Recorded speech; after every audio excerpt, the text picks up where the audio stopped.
Madame la ministre, mes chers collègues, dans le cadre de la Journée internationale des droits des enfants, nous auditionnons aujourd'hui Madame la ministre chargée de la famille et de la petite enfance, que je remercie d'être présente parmi nous. Votre portefeuille ministériel est composé de la famille et de la petite enfance, mais de l'enfance aussi, je le sais, vous me l'avez dit. Je souhaite donc aborder dans un premier temps le sujet des plus petits. Lors de la précédente législature, la délégation a mené un cycle d'auditions et une mission flash visant à évaluer les perspectives d'évolution de la prise en charge des enfants dans les crèches.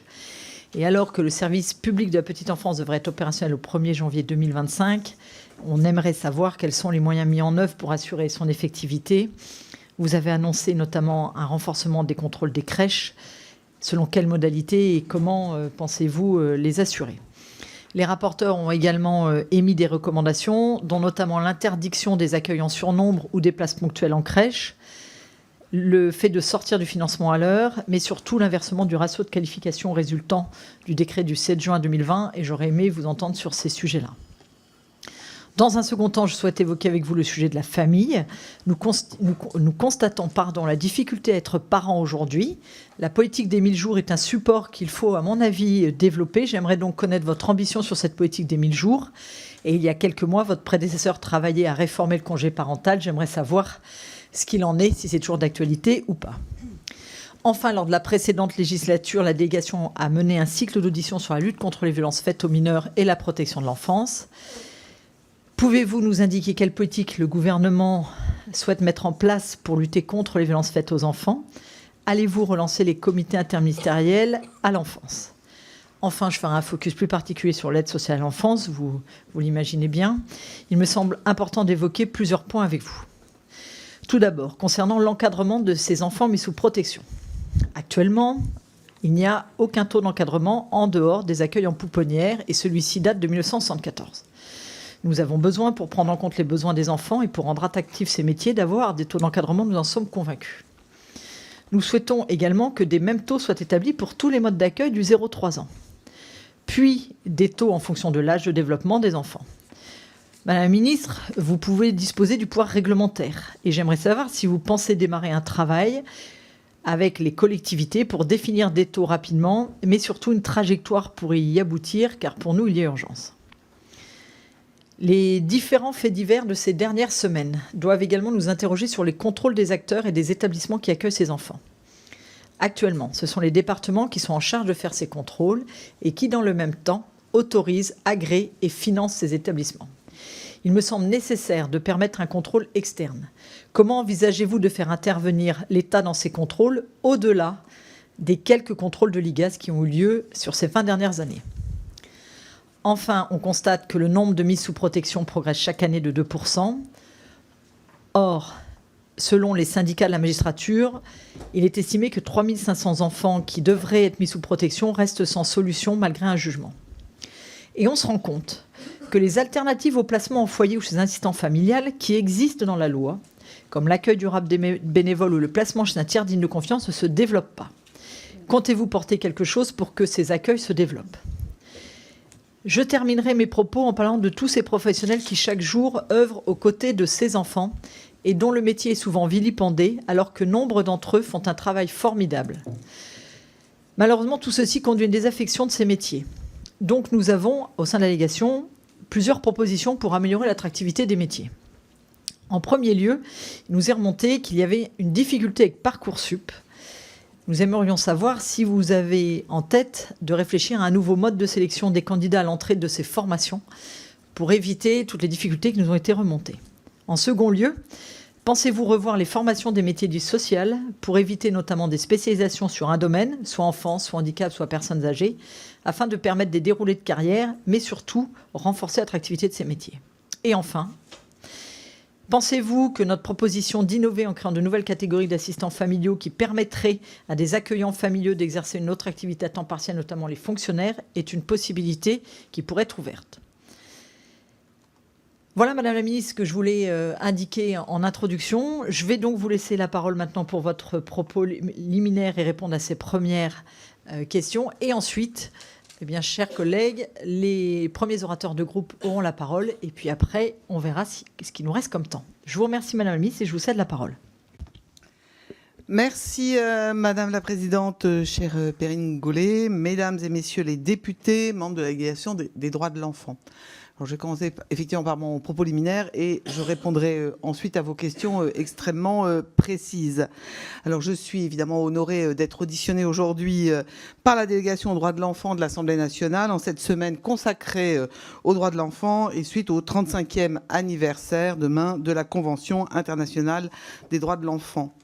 Nous partageons un attachement réciproque à l'intérêt supérieur de l'enfant, aux droits fondamentaux qui en découlent, ainsi qu'à l'effectivité des droits, j'y reviendrai.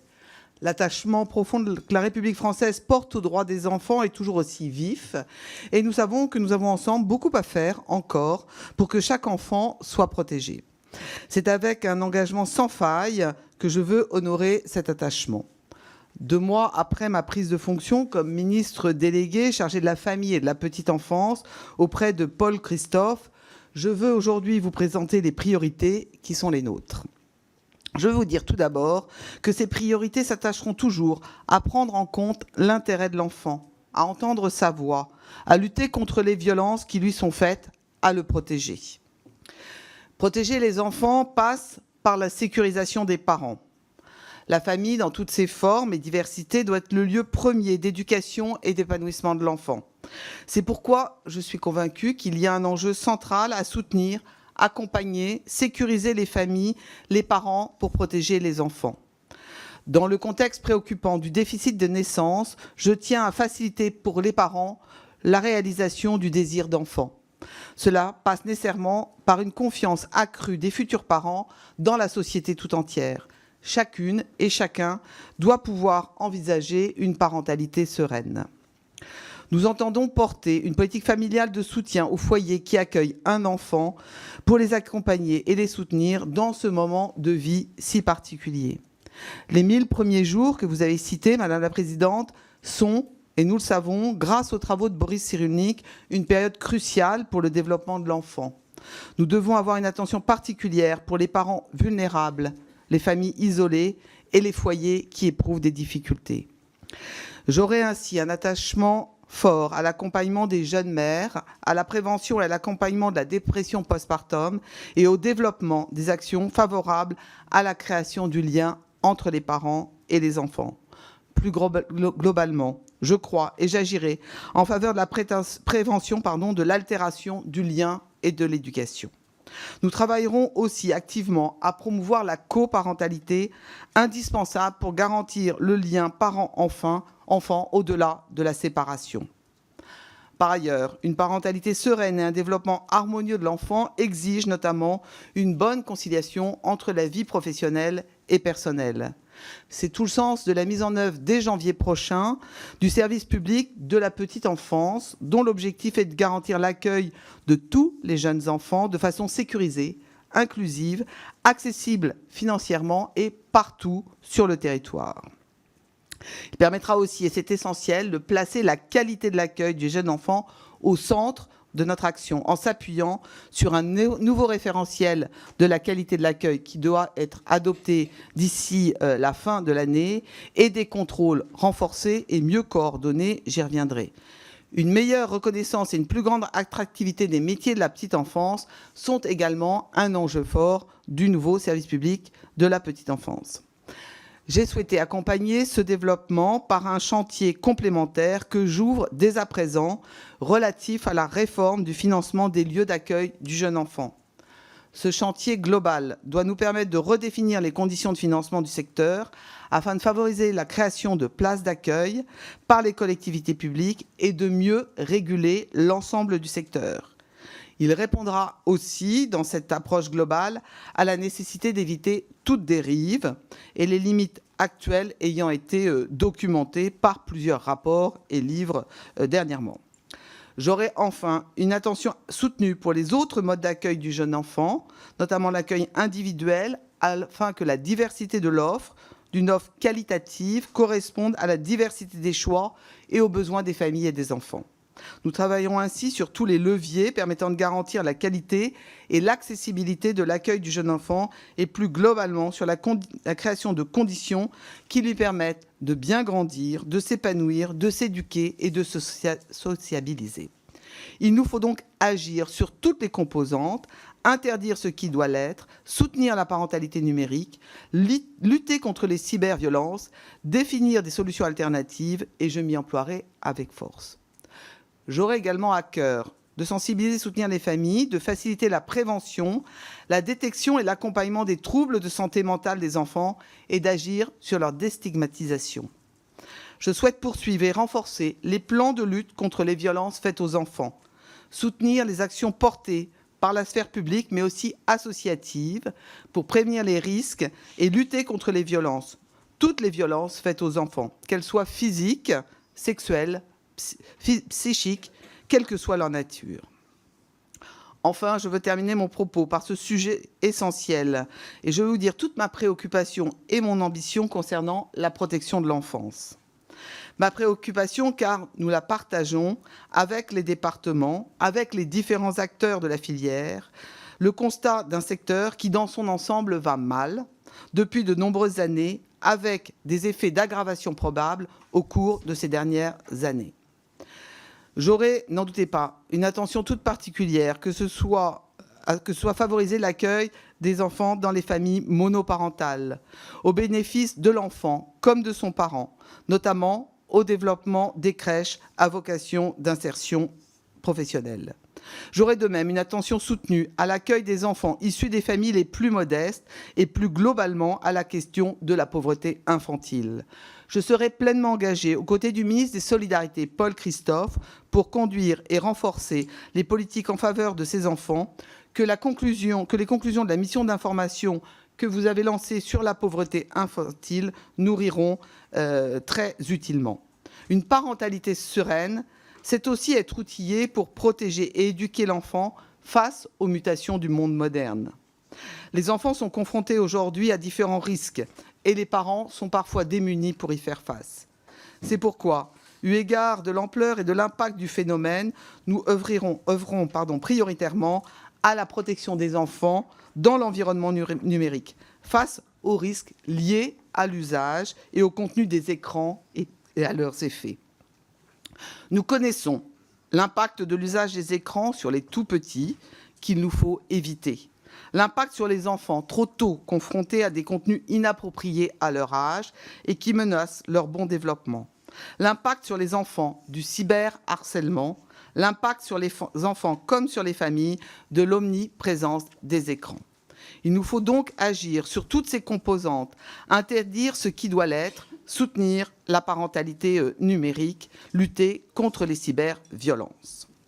Concernant la protection de l'enfance, qui est un sujet essentiel, vous avez ouvert une commission d'enquête parlementaire sur les manquements des politiques de protection de l'enfance, et je m'en félicite. Ils nous permettront de disposer d'un état des lieux de données fiables et les conclusions de la commission d'enquête poseront un éclairage utile dont nous nous saisirons avec les départements et la justice pour alimenter les travaux de refondation de la protection de l'enfance que le Premier ministre a évoqué la semaine dernière. C'est ici que se situe mon ambition, refonder la politique de la protection de l'enfance. Bien évidemment, ce travail doit être fait avec tous les acteurs, départements, justice, associations, familles, parlementaires et dans la plus étroite concertation si l'on veut que cela fonctionne. Je veux ici vous partager une conviction. Il faut désinstitutionnaliser la protection de l'enfance. Il faut retravailler le parcours de l'enfant, se doter des outils et mécanismes qui permettent d'agir beaucoup plus en prévention avec les familles et de déterminer les conditions de leur protection en mobilisant les solutions possibles dans le cadre d'un parcours individualisé, recours à la famille, à un tiers digne de confiance, révision des conditions d'adoption. C'est une clé majeure si nous voulons y parvenir. Bien évidemment, nous devrons également travailler sur d'autres leviers pour refonder cette politique. Je pense à la question, et vous l'avez soulevé, Madame la Présidente, de l'attractivité des emplois. Je pense aux conditions d'accueil des enfants depuis les pouponnières qui méritent d'être refondées jusqu'aux conditions d'accueil dans les établissements. avec une question sur le taux d'encadrement qu'il faut retravailler. Et sur ce point, je me félicite, Madame la Présidente, des premiers échanges que nous avons eus sur notamment la possibilité de définir à viser de plusieurs années l'évolution de ces taux d'encadrement qui ne peuvent pas être déconnectés de la question centrale de l'attractivité des métiers de l'humain qui est importante pour pouvoir remplir et accéder réellement à la réalité de ces nouveaux taux d'encadrement. Et enfin, nous devons travailler à la dimension du contrôle qui nécessite d'être renforcé sur les établissements de l'aide sociale à l'enfance. Je pense aussi naturellement à l'impérieuse nécessité de garantir les parcours de soins, le parcours scolaire, le parcours vers l'autonomie des jeunes sortants ou futurs sortants de l'aide sociale à l'enfance.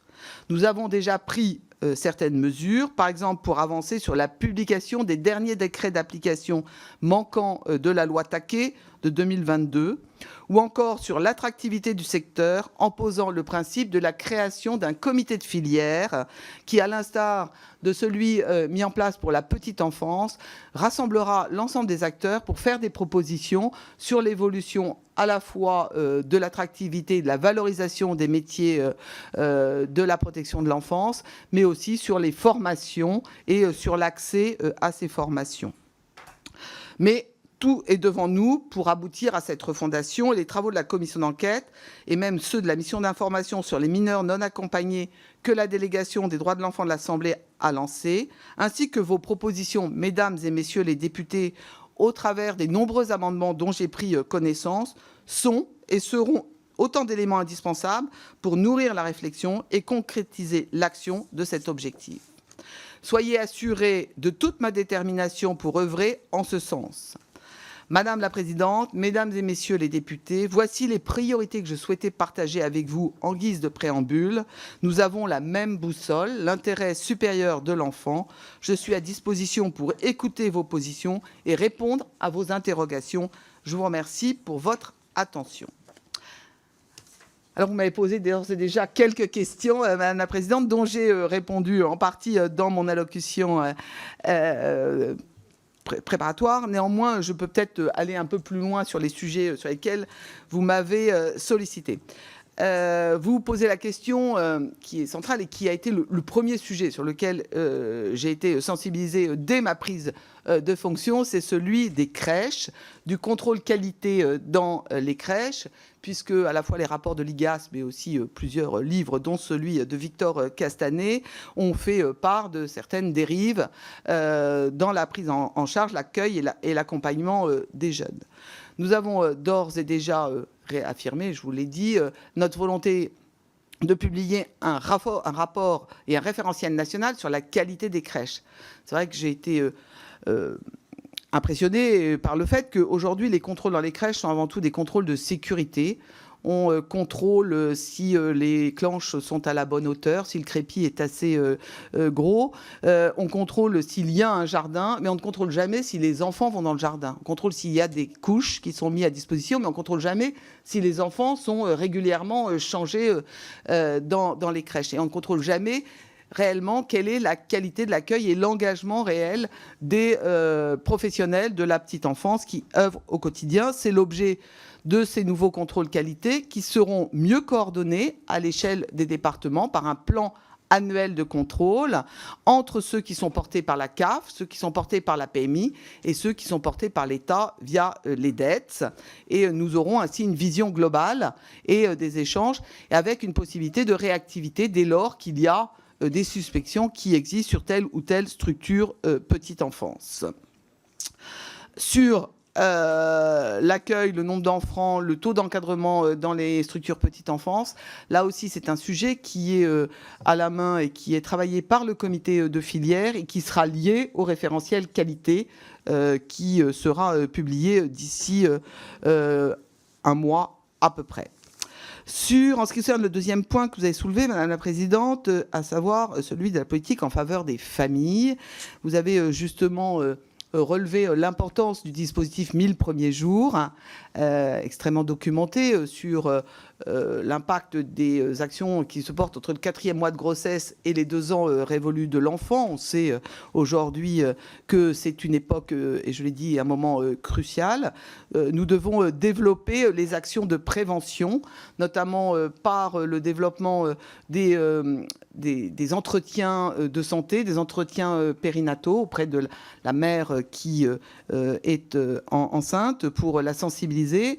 Nous devons aussi développer les entretiens et les actions post-accouchement, notamment sur tout ce qui est mené pour prévenir de la dépression postpartum, qui est un des enjeux forts, parce qu'aujourd'hui, on voit bien que ça a des conséquences extrêmement fortes sur le développement psychique et somatique des enfants. Concernant le congé parental, ce sujet est toujours à l'étude. Il n'est absolument pas abandonné. Nous travaillons sur un congé parental suffisamment long pour permettre aux parents qui le souhaitent de prendre le temps durant notamment la première année, enfin les premières années de l'enfant, de s'occuper de l'enfant. Aujourd'hui, le dispositif tel que il m'a été présenté au moment de ma prise de fonction n'est pas affiné. Il y a encore un certain nombre de questions sur la durée, sur comment cela s'articule entre le congé pour le père, le congé pour la mère et le montant de la rémunération des parents. C'est un travail sur lequel, avec Paul Christophe, nous souhaitons avancer pour avoir un véritable congé de naissance tel qu'il est souhaité par de nombreuses familles. Sur la lutte contre les violences, notamment chez les mineurs qui sont à la protection de l'enfance, mais pas que. Notre volonté, c'est d'agir le plus en amont possible et de mettre en place les moyens pour qu'il y ait une réelle détection et de réels signalements. La présidente d'Abin du département du Maine-et-Loire, qui est aussi... Pardon ? La présidente. La présidente ? J'ai pas dit.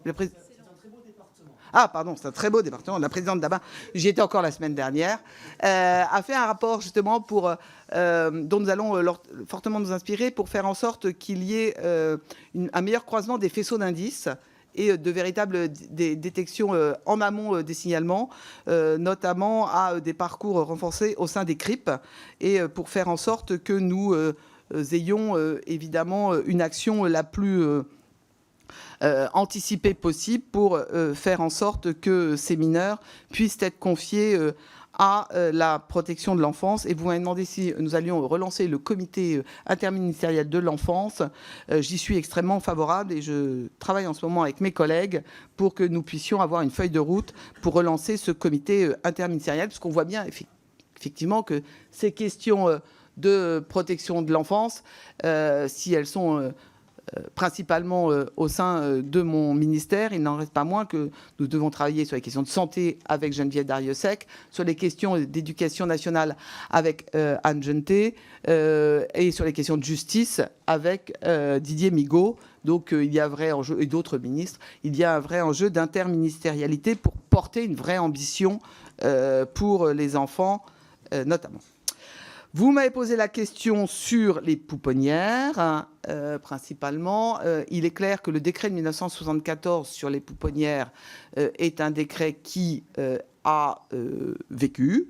Et nous devons réfléchir aujourd'hui sur le taux d'encadrement, mais aussi sur l'évaluation et l'actualisation du taux d'encadrement, mais aussi sur la qualité de l'accompagnement et de l'accueil des enfants dans les pouponnières.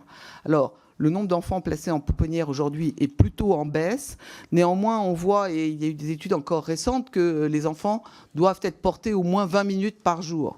Ce qui importe, c'est le taux d'encadrement, mais aussi ce que l'on fait dans les pouponnières et la garantie que les enfants sont correctement accompagnés, qu'ils sont bien au moins portés 20 minutes, ce qui est un minimum, mais bien, et qu'il y a là aussi, on doit se garantir, qu'il y a une qualité de l'accueil des enfants dans les décrets pouponnières. C'est un sujet sur lequel nous travaillons actuellement et j'espère pouvoir vous faire des propositions rapidement. Sur les taux d'encadrement, que ce soit pouponnière ou l'aide sociale à l'enfance, je vous ai dit que nous étions très attentives à vos propositions d'échelonnement de la mise en place de ces taux d'encadrement qui nous paraît être une bonne solution. Sur la coordination des contrôles externes dans les comités, dans les établissements de l'aide sociale à l'enfance, aujourd'hui on a une expérimentation des comités départementaux de protection de l'enfance dans 10 départements qui permettent d'avoir une meilleure coordination entre les acteurs de la justice, les acteurs de la santé, les acteurs de l'éducation nationale, et évidemment les acteurs de l'aide sociale à l'enfance avec les départements. Et nous souhaitons qu'il y ait un déploiement le plus rapidement possible. Ces comités départementaux de la protection de l'enfance devaient être évalués au bout de 5 ans. J'ai souhaité qu'il y ait une évaluation intermédiaire pour qu'il puisse y avoir un déploiement dans d'autres départements avant le délai de 5 ans. Et aujourd'hui, nous pouvons nous satisfaire des situations des enfants qui sont sans solution.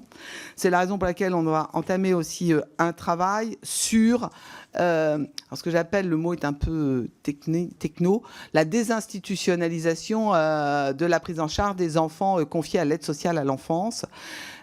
Pour cela, il faut que l'on travaille avec la justice, avec les départements, pour faire en sorte que les orientations se fassent plutôt soit chez des tiers dignes de confiance. On a quelques leviers encore à lever, notamment, je pense, question d'honorabilité, soit chez des assistants familiaux. Et il faut développer. Aujourd'hui, il y a un vieillissement de la population des assistants familiaux, mais il y a des travaux qui sont en cours pour faire en sorte de mieux valoriser cette profession des assistants familiaux qui sont essentiels et pour favoriser aussi le statut des familles de cœur, c'est-à-dire d'un référent pour l'enfant placé à l'aide sociale à l'enfance. Enfin, l'attractivité des métiers, j'y ai déjà répondu, mais peut-être nous reviendrons dessus. Merci Madame la Ministre. Je vais commencer par ce premier tour de table de nos collègues pour que tout le monde puisse intervenir. Je vous rappelle 2 minutes et je vais, comme d'habitude, vous embêter si ça dépasse. Madame Parmentier en premier. Merci Madame la Présidente, Madame la Ministre. Nous sommes rapporteurs avec ma collègue Béatrice Piron d'une mission d'information sur la pauvreté infantile. Ce qu'il ressort de nos premières auditions, c'est le grave défaut général de politique de l'enfance en France. Il n'y a pas de pauvreté infantile en soi, il y a des familles pauvres et à cela, il y a de multiples facteurs, effondrement du pouvoir d'achat, impossibilité de vivre de son salaire alors même que les 2 parents travaillent, mais aussi, bien sûr, chômage, maladie, spirale de pauvreté des familles monoparentales.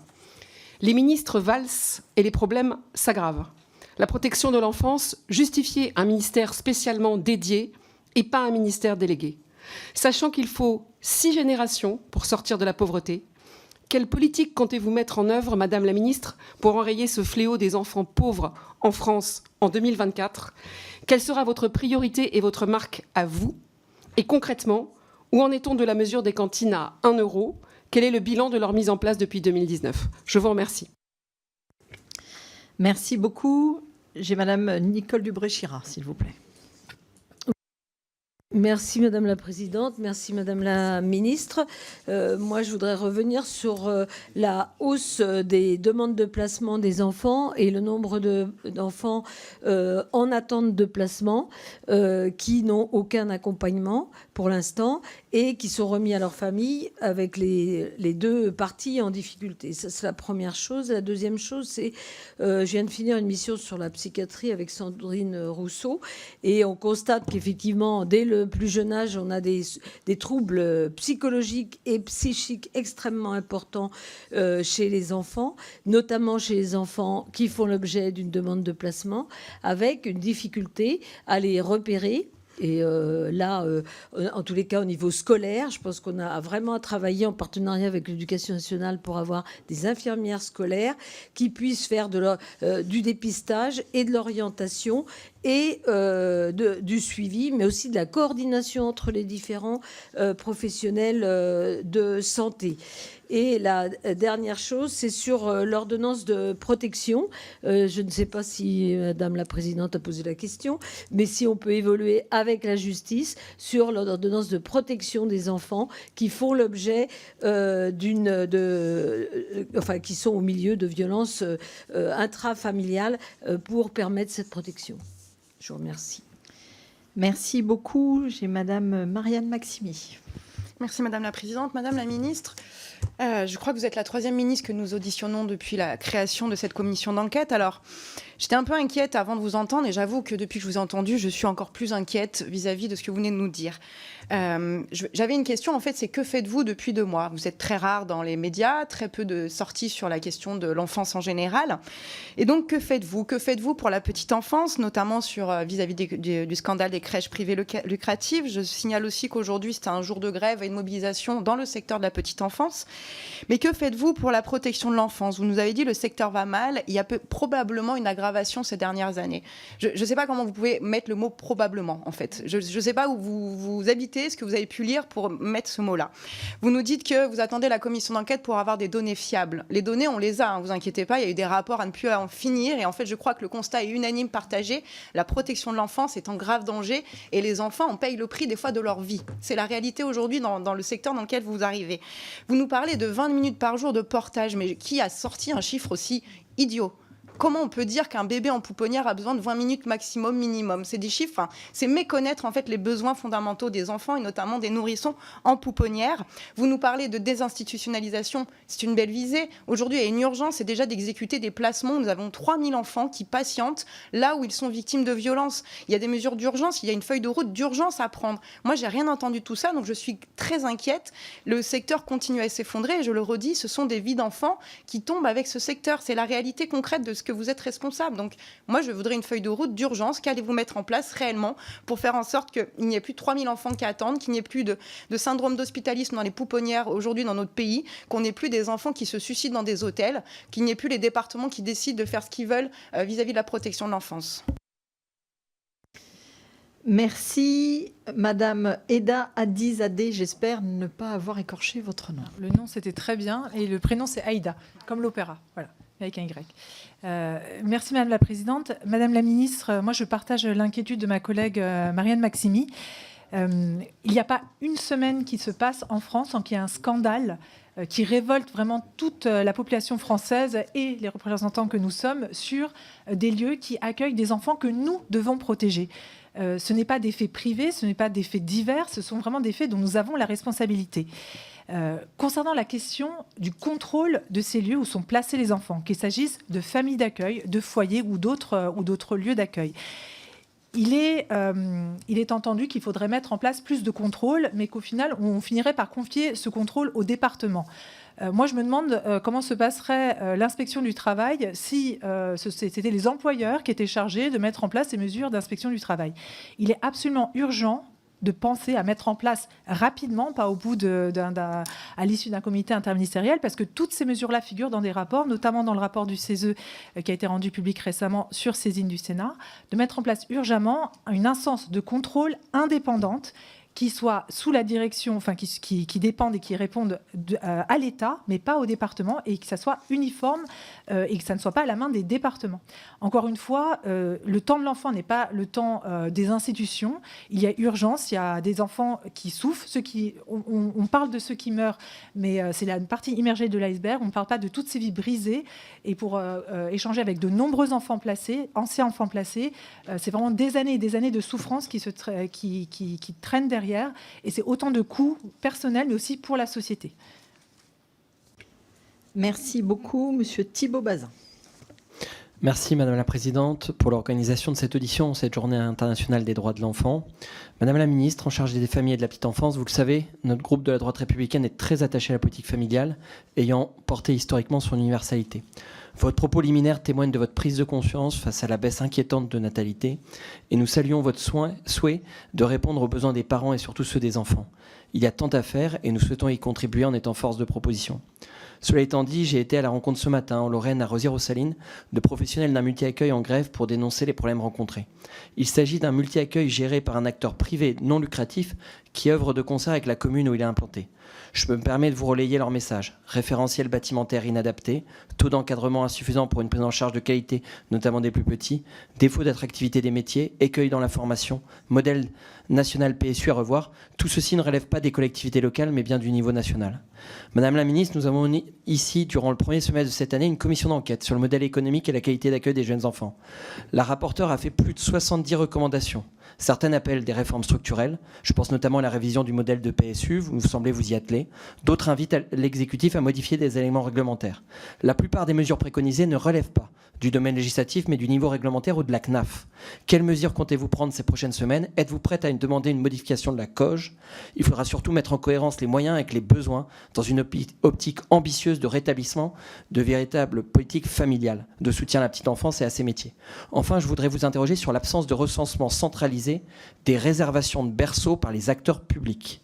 Plus de la moitié de ces réservations relèvent des acteurs publics, en particulier des sections régionales interministérielles d'action sociale. Que comptez-vous leur demander pour assurer davantage de qualité aux établissements d'accueil du jeune enfant? Merci beaucoup. Monsieur Jean-Claude Roux. Merci Madame la Présidente, Madame la Ministre. Vendredi dernier, un courrier d'une soixantaine de parlementaires et d'associations a été envoyé au Premier ministre sur une affaire profondément choquante qui illustre les dysfonctionnements de notre système judiciaire sur les violences sexuelles incestueuses. Louise Bourgoin, une petite fille de 4 ans, a été confiée à la garde de son père par le juge en juillet dernier, alors même qu'elle avait fait l'objet 2 ans auparavant d'un placement à l'ASE à la suite de dénonciations de violences incestueuses.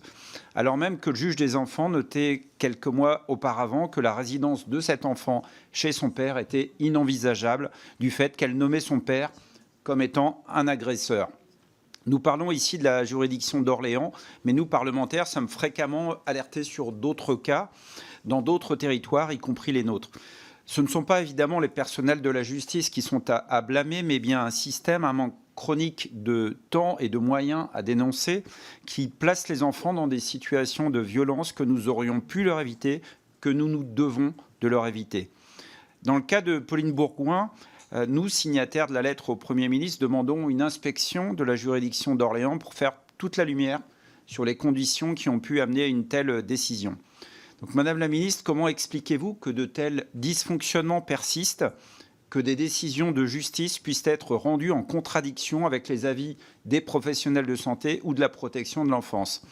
Et quelles actions comptez-vous mener pour qu'à l'avenir, un suivi rigoureux garantisse que ces décisions de justice protègent pleinement les enfants au lieu de les mettre en danger? Merci beaucoup. Madame Béatrice Piron. Merci Madame la Présidente. Madame la Ministre, au nom du groupe Horizon, je tiens tout d'abord à vous remercier pour votre présence parmi nous aujourd'hui au sein de cette délégation. Votre engagement en faveur des enfants ainsi que de la famille est essentiel et nous sommes heureux de pouvoir échanger directement avec vous.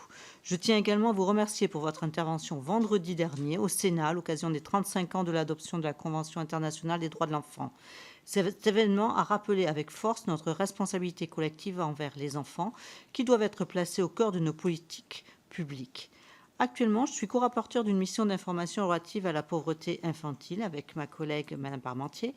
Cette problématique qui touche au droit du logement, à l'éducation et à la santé ou encore au bien-être de nos enfants est une réelle priorité qui s'inscrit dans une vision élargie de l'enfance.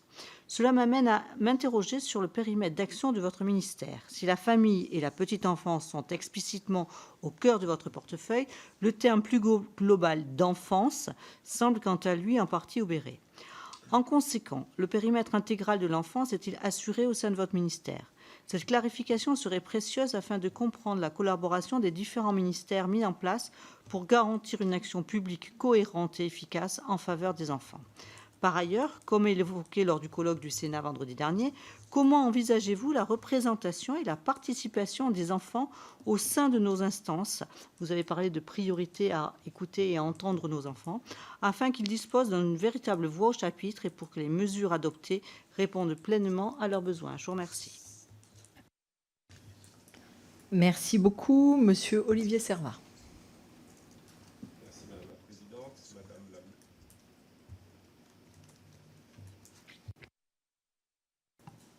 Merci Madame la Présidente, Madame la Ministre, chers collègues. Je souhaiterais aborder 2 sujets. Premièrement, Le 8 août 2023, nous avons fait adopter, mon collègue Mathias et moi, au nom du groupe LIOT, une proposition de loi visant le principe de continuité territoriale en Outre-mer. Dans ce texte, avec le soutien du gouvernement, nous avons prévu qu'à terme, l'ADOM, l'Agence de l'Outre-mer pour la mobilité, prenne en charge les titres de transport des victimes de violences intrafamiliales, rapatriées de l'Outre-mer vers l'Hexagone dans le cadre de leur mise en sécurité. Pour rappel, quand l'Hexagone enregistre 2,7 violences intrafamiliales pour 1000 habitants, la Guadeloupe compte 4,5 en 2022. Comme nous l'avons souligné dans le cadre du rapport d'information relatif à la lutte contre les violences faites aux mineurs en Outre-mer, rédigé au nom de notre délégation, dont j'ai été le co-rapporteur. La notion de victime doit englober les conjoints, les conjointes, mais aussi indéniablement les enfants, trop souvent mis à l'écart des dispositifs en présence. Ainsi, Madame la Ministre, souhaiteriez-vous envisager cette mise en place de façon rapide et cruciale? Deuxièmement, plusieurs travaux ont mis en lumière le système complexe et les effets délétères de la prestation de services unique PSU sur l'accueil des enfants en crèche, mais aussi sur les professionnels. Dans son enquête Les Ogres, le journaliste Victor Castanet confirme les constats déjà effectués par l'IGAS, où la commission d'enquête parlementaire, la PSU qui repose sur une tarification horaire, encourage la suroccupation. Les établissements cherchent en effet à combler toutes les potentielles heures vides au détriment d'un accueil de qualité. Il y a aujourd'hui un consensus pour revenir sur le financement horaire et le remplacer par un financement forfaitaire, plus respectueux des besoins des enfants, des familles, des professionnels. Êtes-vous prête à travailler sur une telle réforme? Je vous remercie. Merci beaucoup. Et pour finir ce premier tour de table, Madame Soumia Bouroua. Merci Madame la Présidente, Madame la Ministre. Je souhaite vous interroger sur la situation dramatique de nombreux enfants qui se retrouvent à la rue avec leurs parents. Pour beaucoup, l'unique alternative est de dormir dehors, y compris durant les nuits d'hiver. Les chiffres qui sont publiés par le baromètre Enfants à la rue révèlent une réalité qui est alarmante. En août 2024, il y avait 2043 enfants qui n'ont pas trouvé de solution d'hébergement après que leur famille ait sollicité le 115, et un chiffre en hausse de 120% par rapport à 2021. Voilà, dans ces données nous rappellent combien il y a urgence d'agir pour protéger ces enfants. Ils méritent un toit, un lit chaud et surtout la sécurité nécessaire pour grandir dignement. Dans ma circonscription, de nombreux cas m'ont été signalés récemment à la suite des expulsions qui sont survenues juste avant le début de la trêve hivernale. Donc, il y a quelques jours, une famille avec 2 enfants m'a contacté, sans domicile. Ils vivent dans une grande précarité, qui sont contraints d'alterner entre des nuits chez des amis, dans un gymnase ouvert illégalement par une école, ou encore à l'hôtel grâce aux mesures d'urgence qui est fait par les mairies. Ces situations illustrent les difficultés que rencontrent de nombreuses personnes dans des circonstances similaires.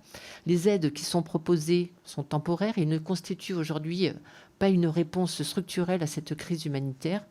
Les centres d'accueil et le 115 sont dépassés, vous le savez, et ne répondent plus à la demande croissante d'aide et d'hébergement d'urgence. Il n'existe pas ou très peu de logements d'urgence pour répondre à ces situations.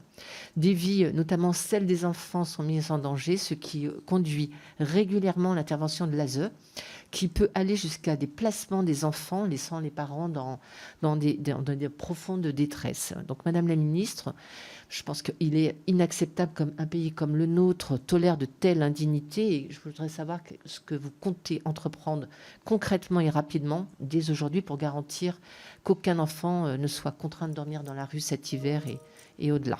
Je vous remercie. Merci beaucoup, chers collègues. Sur vos questions très variées, je laisse la parole à Madame la Ministre. Merci, Madame la Présidente. Alors, je vais essayer de répondre à vos questions en les prenant dans l'ordre. Madame la députée Parmentier, vous me parlez évidemment de la pauvreté infantile. C'est un sujet puisque cela touche, mais pas que, principalement des familles monoparentales. 41% des enfants qui vivent dans des familles monoparentales sont en grande précarité. Plus globalement, sur la question de la pauvreté portée avec mon collègue Paul Christophe, c'est avant tout le plan de solidarité, le pacte solidarité qui est mis en place afin de prévoir un certain nombre de mesures en faveur des enfants, notamment en ce qui concerne l'accès à des places de crèche pour tous les enfants, notamment sur les crèches AVIP. C'est aussi la lutte contre la malnutrition. Vous m'avez parlé de la cantine à 1 euro. C'est un plan qui se développe, bien évidemment, et que Paul Christophe travaille en lien avec les collectivités pour faire en sorte, je ne suis pas en capacité de vous donner une évaluation précise de cette cantine à 1 euro, mais ce que je sais que c'est un enjeu fort et que ça a des conséquences réelles pour les enfants qui n'ont pas 3 repas par jour, et que ça assure au moins un repas, et qu'il y a une mobilisation forte du ministère des Solidarités pour développer et faire en sorte que le plus grand nombre de collectivités... Pardon ? Je sais bien, mais... Cette cantine à 1 euro, écoutez, c'est la mobilisation des communes principalement et des départements pour les collèges. Et l'engagement de Paul Christophe, c'est de faire en sorte qu'il y ait de plus en plus, parce que c'est un axe fort du plan solidarité, du pacte solidarité, qu'il y ait de plus en plus de communes qui adhèrent et qui s'engagent dans ce programme. Oui, mais c'est là. Effectivement, mais c'est pas le fait que ce soit toutes les communes, c'est le fait qu'il y ait de plus en plus de communes qui s'engagent dans ce dispositif, tout comme l'accès au petit déjeuner, dont l'évaluation aujourd'hui pointe un certain nombre de difficultés. C'est aussi dans le plan Pacte Solidarité, c'est l'accès aux vacances, notamment avec le pass colo, et les aides qui sont apportées aux familles les plus en difficulté. Pour ce qui est de la monoparentalité, qui est un axe clé de mon ministère, c'est de faire en sorte qu'il y ait une sécurisation financière, notamment grâce à la RIPA et au versement des pensions alimentaires et de l'allocation de soutien familial pour ces familles monoparentales, pour garantir l'accès à une ressource et éviter la précarisation. Donc il y a un plan fort qui est en train d'être mené, mais je sais que sur la monoparentalité, il y a énormément de propositions provenant des parlementaires qui sont en cours et qui sont travaillées actuellement. Je sais qu'il y a un groupe transpartisan ici à l'Assemblée nationale. J'ai pu rencontrer le député Brun l'autre jour, qui m'a fait part des propositions qu'il intègre dans sa proposition de loi. Je sais qu'il y a d'autres textes. Le Sénat a travaillé aussi sur des propositions, notamment via les travaux portés par Xavier Iacovelli ou par la délégation aux droits des femmes du Sénat. Ce qui est important, c'est que nous arrivons à trouver sur ce sujet transpartisan des dispositions qui peuvent effectivement éviter la plus grande précarité de ces familles monoparentales qui sont aujourd'hui de plus en plus nombreuses, puisque un enfant sur 5 vit dans une famille monoparentale. Et là aussi, je serai très attentive à toutes vos propositions sur ces sujets-là et sur ce sujet de la monoparentalité. Pour Madame la députée Dubré-Chirat, vous m'avez parlé notamment des enfants placés et des problèmes de psychiatrie. Nous avons des dispositifs de santé qui sont expérimentés actuellement, Santé protégée et Pégase. Les retours d'évaluation qui étaient menés dans le cadre de l'article 51 ont démontré tout l'effet bénéfique de ces dispositifs quand ils ont été mis en place, notamment de ces parcours coordonnés de soins, que ce soit pour Pégase chez les plus jeunes enfants ou que ce soit pour Santé protégée sur les enfants plus âgés mais placés à l'aide sociale à l'enfance. Nous travaillons aujourd'hui pour leur généralisation dans les plus brefs délais, qui est acquise. Il faut que nous trouvions le meilleur dispositif de coordination à l'échelle de l'ensemble des départements et le financement évidemment de cette généralisation, mais nous y travaillons. C'est un enjeu fort et c'est un enjeu fort parce qu'on voit les effets réels à la fois sur le recul des hospitalisations des enfants placés à l'ASE et de l'accès aussi à l'urgence pédiatrique pour ces enfants-là, et un accès plus développé notamment aux soins ORL et aux soins ophtalmologiques, et donc une volonté. Alors après, j'adhère à ce que vous dites sur l'importance de la santé scolaire en matière de prévention. Hier soir, j'étais au au gala donné par Céline Gréco sur son déploiement de son dispositif Impact, et elle racontait son parcours, et elle disait très clairement que c'est l'infirmière scolaire qui l'a sauvée et qui l'a sortie de la situation et des violences intrafamiliales dont elle faisait l'objet, et qui a permis de rebondir grâce à son placement et grâce à son évolution. Donc on voit bien, mais vous le savez comme moi, que c'est lié à un problème de démographie médicale principalement, et du peu d'accès aujourd'hui des personnels de santé sur cette santé scolaire, et nous devons évidemment y travailler. Sur l'ordonnance de protection, évidemment, il faut évoluer avec la justice. Alors je serai très preneuse de vos propositions. Il y a une proposition qui a été portée au Sénat la semaine dernière pour mettre en place une ordonnance de sûreté. Finalement, les sénateurs ont préféré l'extension de l'ordonnance de protection aux enfants victimes de violences dès lors qu'il n'y avait pas de violence entre les parents. Voilà, je ne sais pas si le texte viendra à l'Assemblée nationale ou si nous aurons d'autres dispositions. Mais évidemment, il faut travailler avec la justice. C'est un enjeu. Nous ne pouvons pas faire évoluer l'aide sociale à l'enfance et la protection des enfants si nous ne travaillons pas avec la justice et nous ne faisons pas adhérer les magistrats, les juges pour enfants, les procureurs de la République à cette évolution nécessaire. Madame la députée Maximi, écoutez, j'entends votre analyse de mon peu d'entrain et de portage. Moi, je pense qu'aujourd'hui, c'est pas l'essentiel n'est pas d'être dans les médias, mais bien d'agir au quotidien. J'ai rencontré aujourd'hui les représentants de l'association Pas de bébé à la consigne, donc nous avons pu échanger. J'ai fait part de plusieurs reprises des dispositions concrètes que je souhaitais mettre en place pour éviter les dysfonctionnements dans les crèches, et notamment dans certaines crèches portées par des entreprises privées à but lucratif, mais pas seulement.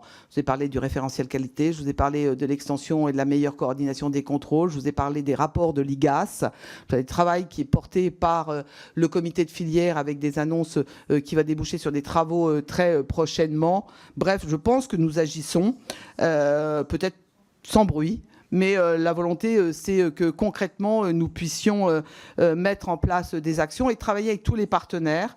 Vous savez que beaucoup de choses sont portées par les départements, sont portées par les communes, et nous devons les travailler avec eux pour faire en sorte qu'il y ait une protection plus adaptée et plus qui garantisse une protection de tous les enfants sur tous les territoires. C'est l'engagement que nous avons pris au Congrès des départements de France jeudi dernier. Et si je vous parlais des 20 minutes, c'était un exemple qui venait alimenter la réflexion sur les taux d'encadrement. Quand je vous ai dit que les taux d'encadrement, c'était un enjeu, mais ce n'était pas le seul enjeu. Ce qui était important, c'était la qualité de l'accompagnement, la qualité de la prise en charge, de l'éveil, de l'épanouissement des enfants, notamment dans les pouponnières.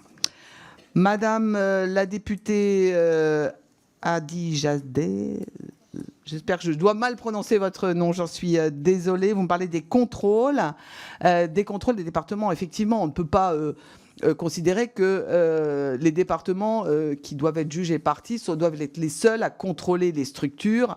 Certes, il doit y avoir du contrôle interne, ça c'est essentiel, mais il faut qu'il y ait une meilleure coordination dans des inspections-contrôles sous le pilotage de l'État, ne serait-ce que, pour vérifier que les départements utilisent bien les fonds publics à destination des politiques publiques de protection de l'enfance, et de faire en sorte aussi que les garanties d'accueil dans les établissements de l'aide sociale à l'enfance soient assurées. Et c'est l'objectif des inspections-contrôle et du plan d'inspection-contrôle qui doit être déployé chaque année par les départements. Monsieur le député Bazin, vous me parlez du référentiel des bâtiments, de la réforme de la PSU, du modèle économique aujourd'hui des structures petite enfance. Effectivement, aujourd'hui, nous devons avoir une réflexion globale. Nous devons être assurés que la base du cadre qui s'impose aux structures petite enfance n'est pas qu'une base sécuritaire, même si elle est importante, mais de qualité. Et en ce qui concerne en ce qui concerne les financements des structures qui, une des difficultés aujourd'hui, parce qu'on voit bien la pression que cela fait peser sur les gestionnaires des structures petite enfance. On a vu aussi les dérives qui ont été documentées de l'utilisation des fonds publics par certaines structures. C'est la volonté de remise à plat. C'est pour ça que j'ai lancé avec la CNAF, qui est le porteur de la COGE et donc du financement des structures petite enfance, le chantier de la refonte des financements. Mais ce dont nous devons nous assurer, c'est qu'en reposant les bases de ce chantier du financement, on s'assure bien que ça ne se fasse pas au détriment de la création de places de crèche. C'est pour ça qu'il y a tout un travail technique extrêmement complexe qui doit être mené, et nous ne devons pas adopter un dispositif moins 10 ans par rapport à ce qui existe. C'est pour ça que ça va prendre un peu de temps. La COGE 2023-2027, elle est très bénéfique, hein, et c'est une très bonne COGE qui a été négociée. Nous verrons si nous pouvons l'aménager. Néanmoins, ce qu'il ne faut pas, c'est ce que je vous disais, c'est que ça se fasse au détriment des structures existantes. Mon objectif et mon enjeu, c'est qu'on crée plus de places de crèche, c'est qu'on mobilise par le service public de la petite enfance les élus locaux, notamment communaux et intercommunaux, pour qu'ils ouvrent des places de crèche soutenues par l'État avec le fonds qui va accompagner la mise en place du service public de la petite enfance, soutenues aussi par les financements que nous disposons dans le cadre de la COGE pour aider à la création de nouvelles places de crèche. Monsieur le député Roux, vous me parlez effectivement d'une situation qui relève des juridictions d'Orléans, pardon, excusez-moi. Alors, la difficulté, c'est que ça relève de la justice, donc je ne prendrai pas d'engagement pour mon collègue, le garde des Sceaux, Didier Migaud, mais nous devons travailler ensemble à une meilleure coordination. Je dis, un des écueils aujourd'hui de la protection de l'enfance, c'est la difficulté, et vous releviez le nombre de décisions de justice qui ne sont pas exécutées. Et moi, on me dit aussi que certains magistrats se freinent dans les décisions de justice qu'ils prennent, parce qu'ils savent que derrière, il n'y aura pas forcément de solution. Ça n'est pas satisfaisant, et nous devons mieux coordonner les décisions prises par les magistrats, l'exécution, les mesures d'exécution prises par les départements, et c'est, à mon avis, le rôle des comités départementaux de protection de l'enfance, qui aujourd'hui existent dans 10 départements et dont on espère et j'ai demandé une évaluation rapide pour espérer une généralisation, puisqu'avec les comités départementaux de protection de l'enfance, il y a aussi la mise en place de délégués départementaux de la protection de l'enfance placés auprès des préfets. Ils sont 9 aujourd'hui, ce qui permet de mieux coordonner et de mieux suivre l'interministérialité, à vrai dire, sur le terrain de ces mesures. Les lois existent, et M. le député Bazin l'a dit tout à l'heure, les lois existent, les dispositifs existent. Maintenant, il faut s'assurer qu'ils soient correctement appliqués jusqu'au dernier kilomètre, c'est-à-dire que les acteurs locaux, les départements, les collectivités locales appliquent. Notamment, je pense que la nécessité de prioriser ou de favoriser le placement individuel vers des tiers dignes de confiance, vers des familles d'accueil, eh bien, il appartient véritablement qu'on ait les moyens pour pouvoir mettre en place les enquêtes socio-éducatives autour de l'enfant pour vérifier s'il n'y a pas dans sa famille une tante, un oncle, un cousin, quelqu'un, un référent qui serait à même de prendre en charge l'enfant et de faire peut-être évoluer, j'en suis sûre, le statut de ces tiers dignes de confiance. On y travaille. Madame la députée Piron, alors l'intitulé de mon ministère a fait beaucoup jaser au moment où j'ai pris mes fonctions. On m'a dit de la famille, de la petite enfance. Moi j'ai dit de la famille, peu importe, parce que ce qui compte pour moi c'est l'enfant. L'enfant a une famille, quelle qu'elle soit, diverse, dans sa diversité, dans toutes ses formes. Et ce qui m'importe, c'est l'environnement familial qui correspond à l'enfant. Et ce qui compte avant tout, c'est la protection de l'enfant.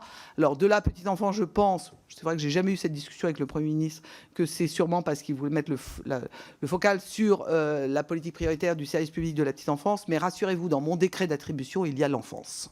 Donc l'important, c'est de couvrir largement. Concernant la représentation des enfants dans les instances, effectivement, c'est un enjeu fort et on a vu la mobilisation, donc notamment la dynamique des associations des droits de l'enfant pour ce sujet. J'ai eu la chance d'installer au Comité national de protection de l'enfant le 6e collège, qui est le collège des enfants placés de l'aide sociale à l'enfance, qui donc peuvent intervenir dorénavant en donnant leur avis concrètement sur les dispositions qui les concernent et sur les politiques publiques, puisque nous demandons l'avis du CNPE à chaque fois qu'il y a une politique qui concerne la protection de l'enfance. Et puis à Angers, la semaine dernière, quand j'ai rencontré de nombreux départements, beaucoup d'entre eux m'ont fait part de l'installation au niveau départemental d'un collège des enfants de l'aide sociale à l'enfance, et avec un vrai investissement pour accompagner ces enfants, écouter leurs paroles et la prendre en compte dans les mesures, puisque ce qui importe, et vous en êtes autant convaincus que moi, c'est d'entendre les enfants, mais de les écouter surtout, et de prendre en compte, parce qu'ils ont souvent un regard qui est parfois plus lucide, plus naturel, et puis surtout sur des dispositions qui les concernent directement. Monsieur le député Servat, effectivement, pour l'outre-mer, il y a un enjeu fort. Alors, je n'ai pas la réponse précise à votre disposition concernant la prise en charge des parents dans le cadre des mesures qui concernent la protection de leur enfant sur le principe de continuité territoriale, mais je serais très intéressée par ces mesures qui ont été prises et par l'adaptation de nos dispositifs aux spécificités de l'outre-mer. Donc je n'ai pas d'éléments plus précis. Par contre, sur la PSU, bien évidemment que ça rentrera dans le cadre du chantier que j'ai lancé avec la CNAF pour faire en sorte que cela concerne évidemment toutes les structures petite enfance. Enfin, Madame la députée Brouhaha, pardon, juste pour dire que, alors je pense qu'elle nous a quittés, mais sur les enfants à la rue, c'est un sujet, effectivement, que nous travaillons avec Valérie Létard, parce que ça relève de sa compétence, pour trouver des solutions et permettre d'éviter qu'il y ait des enfants qui dorment dans la rue. Nous pouvons nous en satisfaire. Madame la ministre, j'ai encore 4 collègues qui veulent vous poser une rapide... 5, est-ce possible? Est-ce que vous avez encore le temps? Très bien. Je vais commencer par Madame Hervieux. Merci, bonjour Madame la Ministre, ravie de vous voir, de vous rencontrer. J'ai envie de vous dire rapidement de tenir bon, Madame la Ministre, parce que je pense que la tâche qui va être la vôtre est compliquée. Alors pourquoi je vous dis ça? Parce qu'on est dans un moment de réduction budgétaire, on le sait. Moi, je travaille beaucoup sur les sujets de la petite enfance. Je voudrais adresser un courrier dans ce sens, pour vous alerter sur un secteur qui est en crise, mais mes collègues l'ont dit. Ils ont évoqué les questions de financement. Il y a vraiment urgence. Il ne faut pas attendre la COG 2028. Il faut réformer maintenant le système. Et pour le coup, la PSU est dénoncée par l'ensemble des acteurs, publics, privés et associatifs. Donc c'est vraiment un enjeu majeur. Sur les professionnels, on parle de crise d'attractivité. Je sais que Madame Laitier, à travers le comité de filière, fait un travail qui est intéressant, qui est important. Vraiment, je salue ce travail. Je sais que le gouvernement essaye de faire des efforts. Mais maintenant, la tâche que vous allez avoir, c'est de dire les moyens ne sont pas au rendez-vous. Et on va vous rétorquer qu'il faut faire des économies. Et vous irez, j'espère, et nous serons à vos côtés si c'est le cas, pour dire non. Là, sur l'enfance, sur la petite enfance, on va dans le mur. On va dans le mur parce qu'on a des professionnels qui sont à bout, qui sont des femmes qui sont invisibilisées. Moi j'étais avec elles ce matin, nous sommes dirigés vers votre ministère. Très bien que vous les ayez reçus. Les professionnels ne sont pas suffisamment rémunérés. Il y a des vrais problèmes autour des conditions de travail. Et ça concerne tout le secteur. Ça, c'est le service public. Le SPPE, on ne peut pas le décréter. Il faut des moyens alloués aux collectivités. On n'a pas les moyens aujourd'hui d'augmenter les salaires. Et donc, c'est une boucle néfaste pour l'attractivité. Premier point sur le service public. Deuxième point, sur le privé lucratif, rapidement, il faut réguler, il faut poser une pierre, il faut qu'il y ait un mouvement, une parole politique publique, parce qu'on a l'IGAS, on a les journalistes, tout le monde fait le travail. Et maintenant, il faut que les pouvoirs publics réagissent. Et c'est votre responsabilité, donc j'espère que vous serez à nos côtés. J'ai déposé une PPL dans ce sens. Il faut régulariser le système du privé lucratif. C'est 1 place sur 2 aujourd'hui en crèche. Donc ça, c'est pas possible. On a des acteurs publics qui font très bien le travail, il faut les soutenir.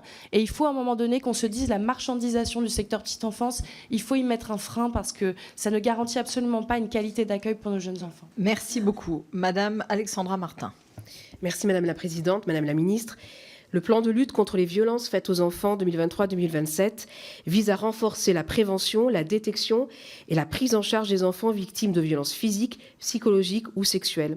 Ce plan ambitionne de mettre fin à l'impunité des auteurs des violences et d'améliorer les réponses des institutions et des professionnels face à ces situations tragiques. Cependant, les premiers retours sur la mise en œuvre de ce plan relèvent plusieurs défis à surmonter.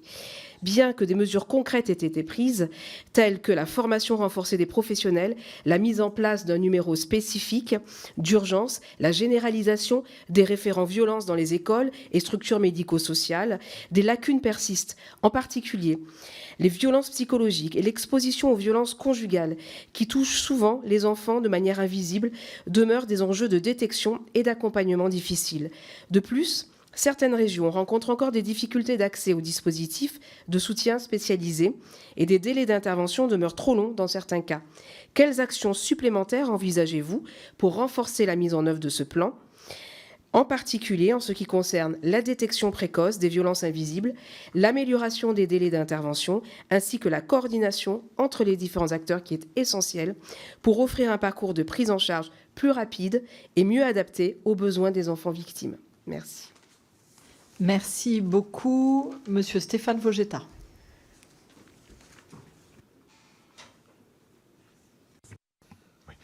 Merci Madame la Présidente, Madame la Ministre. Je souhaitais rebondir sur le numérique. Alors malheureusement, je suis arrivé un peu tard dans votre exposition, et juste au moment où vous étiez en train de mentionner ce sujet. Moi, ce qui m'a peiné cette année, c'est de voir que la commission enfants-écran qui avait été mise en place et qui avait travaillé durement au cours de l'hiver pour présenter au président de la République un rapport le 1er mai, un rapport pour lequel j'avais notamment été auditionné aux côtés de nombreux de mes collègues députés, eh bien cette commission finalement n'a pas servi à grand-chose, puisque le président de la République avait demandé à son gouvernement de l'époque de lui remettre une série de préconisations et de réformes sous les 6 semaines, sauf que la dissolution est arrivée et que tout ça est resté en l'air. Résultat, aujourd'hui, on a des conclusions qui sont évidentes et vous les avez répétées. Il y a un consensus croissant dans la société sur le fait que l'exposition excessive aux écrans est nuisible, et voire nocive, et voire même dangereuse à partir d'un certain moment, et en particulier pour les petits-enfants. Il ne s'agit pas seulement de l'exposition au contenu inapproprié, mais bien du temps d'écran. Alors ma question, c'est qu'est-ce que nous pouvons faire ? Avec mon collègue Arthur Delaporte, nous avons fait la loi influenceur, nous avons envie de continuer à travailler sur le sujet.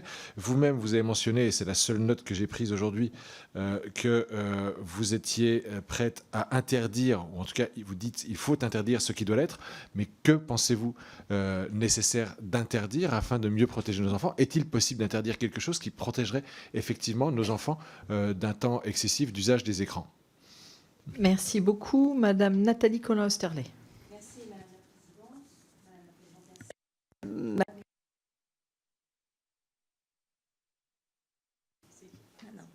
Présidente. C'est bon. Donc, merci Madame la Présidente et merci Madame la Ministre d'être parmi nous aujourd'hui.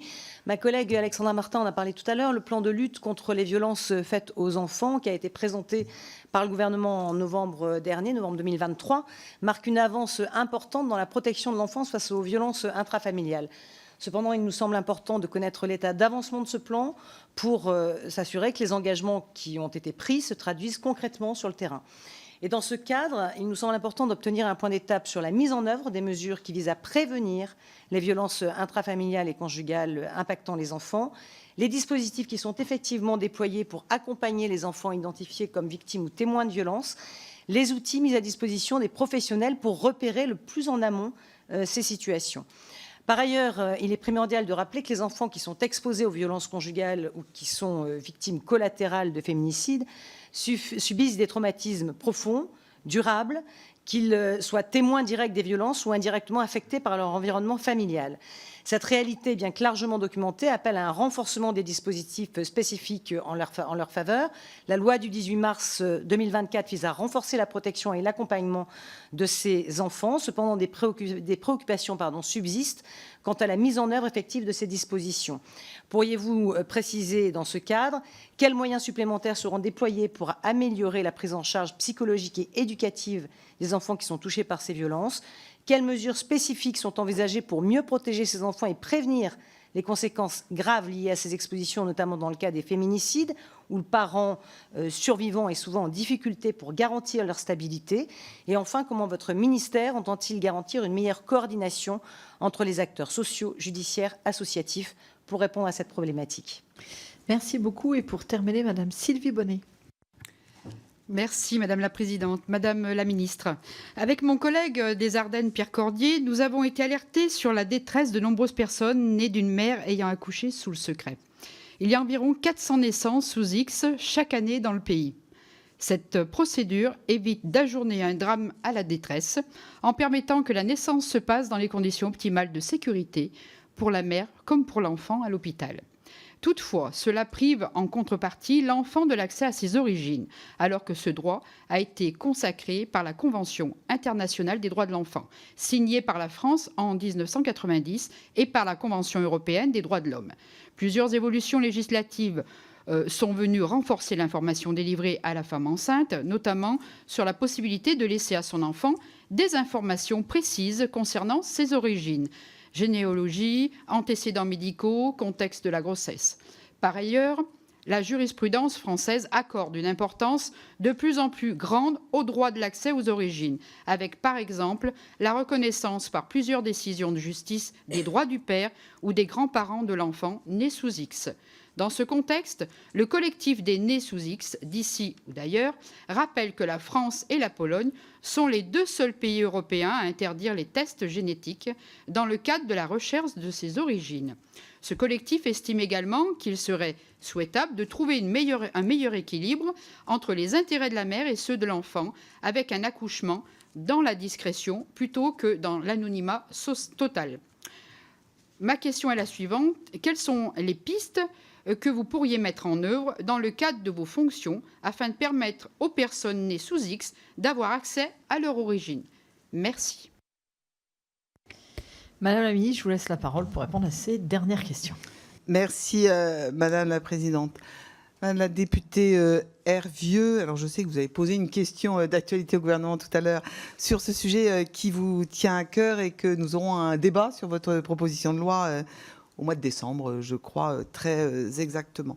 Je partage vos remarques sur la nécessité aujourd'hui de remettre à plat le financement des structures petite enfance sur la PSU, donc et plus globalement même sur les micro-crèches PAGE, sur le CIFAM, enfin sur l'ensemble des dispositifs. C'est pour ça que la volonté, c'est vraiment de remettre à plat l'ensemble des dispositifs et d'avoir une vision globale pour ne pas faire de la rustine et retourner dans des dysfonctionnements qui ne trouveraient pas de solution.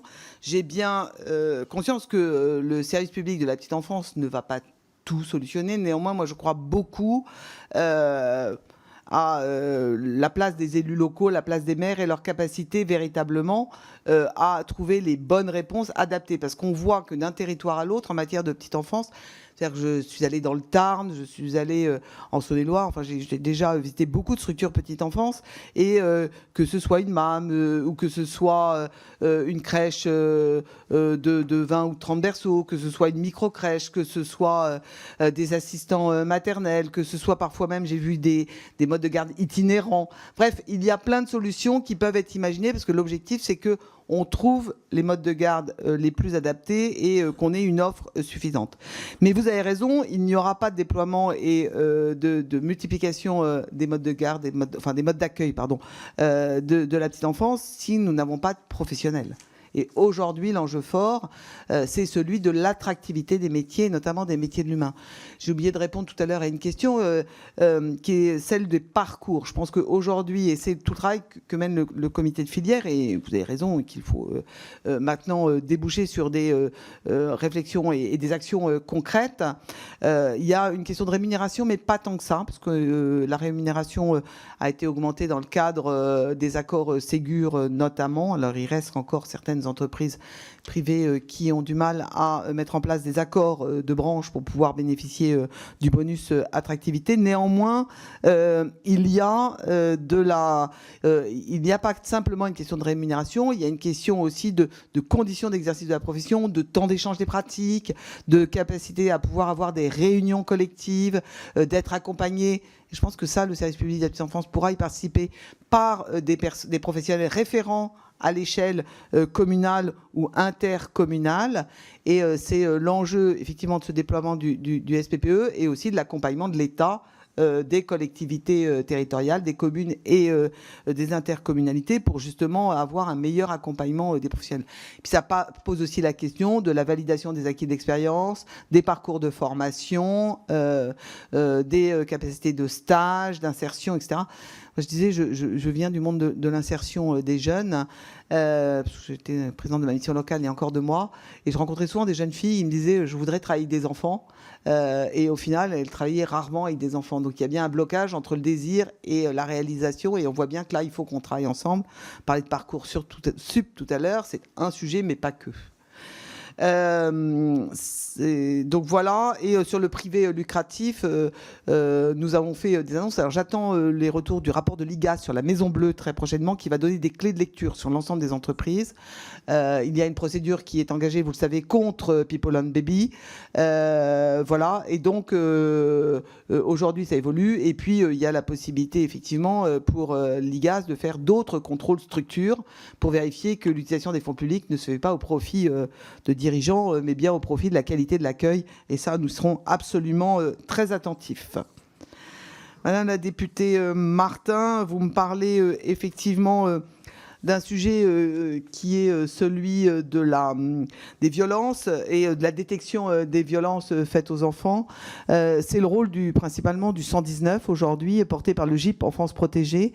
Nous avons déployé les moyens du GIP qui a pu recruter... ça rejoint aussi la question de la députée Colin Serlet, qui a pu recruter 5 équivalents temps plein supplémentaires pour étoffer son offre d'écoute, et déployer aussi une écoute à l'égard des professionnels pour que les professionnels puissent détecter et mieux signaler ces violences et ces violences faites aux enfants, notamment à l'intérieur des violences intrafamiliales, parce qu'on se rend compte aujourd'hui que on a beaucoup agi sur les violences entre les époux, entre les conjoints, pardon, mais qu'il y a aussi des cas dans lesquels il n'y a pas de violence entre les conjoints, mais des violences à l'égard des enfants, et que cela demande véritablement de trouver le bon moyen de détection. Alors Florence Dabin, j'en ai parlé tout à l'heure, a aussi fait un rapport. Nous sommes en train d'analyser pour trouver les réponses concrètes sur ces faisceaux d'indices pour qu'ils remontent plus rapidement et qu'on ait cette détection plus régulière. Pour ce qui concerne la prise en charge, c'est le développement aussi des UAPED pour libérer la parole de l'enfant. Dans le PLF, il y a des moyens supplémentaires pour déployer 25 UAPED. Il y en a 147 aujourd'hui, 25 supplémentaires pour en avoir une par ressort de juridiction. Je sais que Madame la Présidente Goulet a souhaité aussi accentuer, développer, mettre plus de moyens sur les UAPED. Bon voilà, c'est là en train de faire son chemin législatif, et plus il y a de moyens, évidemment, plus on développera les UAPED, plus on aura d'outils efficaces pour entendre la parole et détecter ces violences le plus tôt possible. Monsieur le député Vogetta, vous me parlez effectivement des écrans.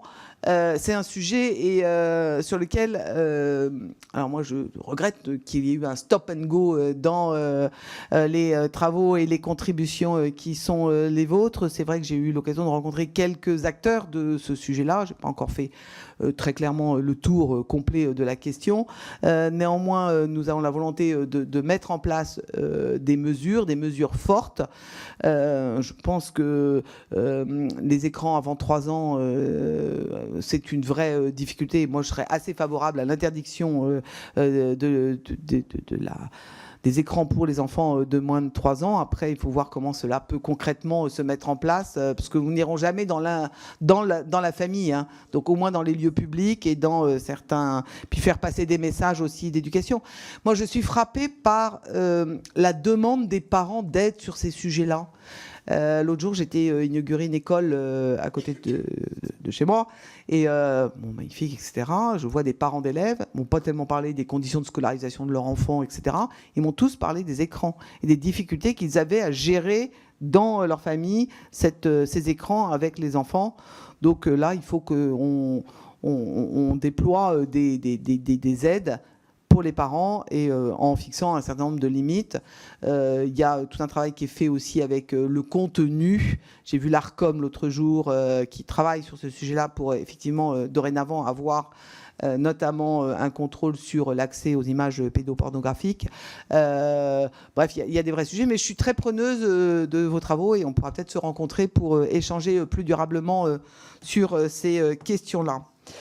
Madame la députée Colin Osterlé, alors évidemment, le plan de violence faite aux enfants, c'est un plan qui a d'engagement 2023-2027 avec 22 mesures qui sont quasi toutes opérationnelles. Alors j'ai parlé du 119 avec les 5 ETP, c'est 1 million d'euros supplémentaires. On vient d'attribuer à 41 associations des financements à hauteur de 2 millions pour définir des supports de prévention pour la sensibilisation des jeunes et des enfants à ces violences faites aux enfants. De même qu'il y a une mallette pédagogique qui est en cours de constitution sur le repérage et le signalement qui est porté par l'association contre les violences sur les mineurs. C'est 330 000 euros qui sont dévolus à cette association pour déployer cette mallette pédagogique. Nous avons fait et paraître en juillet dernier une instruction au préfet pour qu'il y ait des remontées des départements sur les inspections, contrôles des établissements de protection de l'enfance pour là aussi signaler toutes ces violences et ces risques. Nous avons déployé le décret en juin dernier sur l'honorabilité. Vous savez, cette obligation pour tous les professionnels, familles d'accueil, l'environnement des familles d'accueil, des assistantes maternelles, d'obtenir le certificat d'honorabilité. C'est le déploiement aussi de l'écoute et de l'orientation via le CRIAS pour les personnes qui sont attirées sexuellement par les enfants. C'est 100 000 euros qui ont été dévolus pour que les personnes puissent appeler et qu'on les aide avant le passage à l'acte. C'est le développement des UAPED, j'en ai parlé. C'est le développement du kit enfants victimes pour mieux appréhender la justice qui est porté par France Enfants Victimes, qui est en cours. Il y aura une communication pour relancer le 119 qui va être aussi relancé au niveau national. Ce sont les postes de délégués départementaux de la protection de l'enfance, les 10 postes que j'espère pouvoir étendre. Et puis, c'est aussi un investissement dans la recherche à hauteur de 350 000 euros. Vous voyez, ce plan est largement déployé et déployé de manière concrète avec des financements. Et enfin, c'est aussi parce que vous en avez parlé, et c'est la meilleure coordination avec les comités départementaux de protection de l'enfance, j'en ai parlé tout à l'heure, et c'est aussi la généralisation d'un dispositif qui est essentiel sur les enfants qui ont été témoins de violences intrafamiliales, soit parce que directement concernés, soit présents au moment des faits. Et donc, on généralise l'expérimentation avec une ordonnance de protection de 8 jours, une hospitalisation systématique pour une prise en charge globale, psychologique et sanitaire de ces enfants pour qu'ils soient en réactivité très rapidement, pris en charge, accompagnés, et qu'on mette en place aussitôt un protocole de soins et un accompagnement renforcé de ces enfants. Ça aussi, c'est un enjeu important. Et dernière question, Madame la députée Bonnet, sur les naissances sous X. Alors c'est vrai qu'il y a un vrai enjeu sur ces naissances sous X, sur la nécessité de permettre aux enfants d'avoir accès à leurs origines. Ce sont des engagements. On a le même sujet avec l'adoption internationale. On y travaille avec le Conseil national de l'adoption. C'est un sujet sur lequel il faut que nous allions plus vite et plus fort, j'en suis convaincue. Alors, on me fait dire, voilà, ce que j'ai oublié de dire, c'est que c'est le GIP Enfance Protégée qui travaille sur ces sujets-là. Oui, avec son Conseil national de l'adoption. L'adoption, Notamment, et qui héberge aussi le CNAOP, Voilà. qui est en lien avec les origines. J'ai 2 rebonds. Alors, je sais pas. Alors, attendez, ça dépend pas de moi. Madame la ministre, est-ce que vous avez le temps pour 2 rebonds? Oui. Allez. Mettez le micro. Ah, merci. Juste une seconde. À propos du régime juridique du GIP Enfance Protégée, justement, le décret du Conseil d'État, à ma connaissance, n'a toujours pas été publié et je sais que ça inquiète les agents du GIP. Merci. Et Madame Dubré-Chirat. Oui, juste 2 questions sur le Premier ministre a annoncé vendredi à Angers, aux Assises, qu'il allait laisser de l'autonomie aux départements. La question, c'est quid des différences entre les départements pour les gens qui sont frontaliers, qui ne trouvent pas forcément les mêmes démarches dans les départements. Et la deuxième, c'est aussi d'être attentif à la... On crée des places de crèche, mais parallèlement, comme on a le fait pour les écoles, on est en train de fermer quelquefois des MAM parce qu'on a moins d'enfants à venir en garde. Alors, effectivement, sur le GIP, le décret sur les accords cadres est en cours d'évaluation.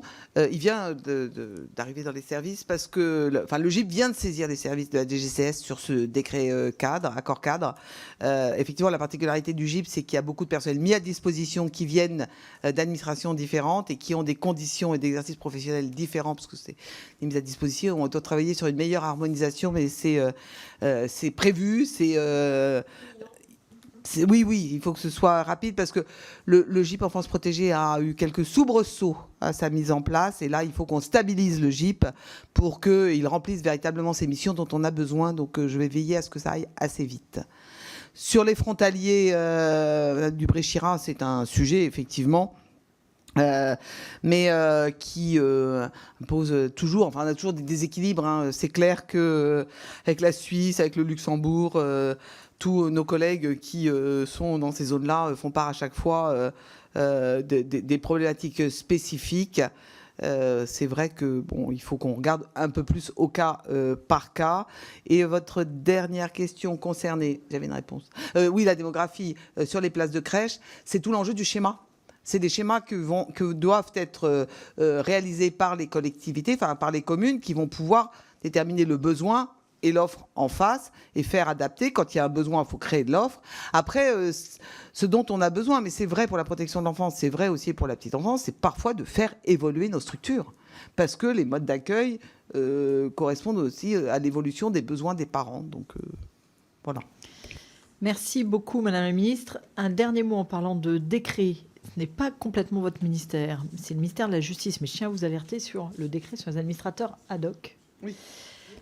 Puisqu'il pose beaucoup de questions, le décret qui a été envoyé au CNPE pour études, visiblement il y manque la formation, mais il manque aussi le financement. Donc je tenais à vous alerter suite aux auditions que j'ai pu avoir notamment ce matin, même si ce n'est pas complètement votre ministère, j'en ai bien conscience, mais que vous l'ayez en tête. En tout cas, je vous remercie de nous avoir consacré autant de temps.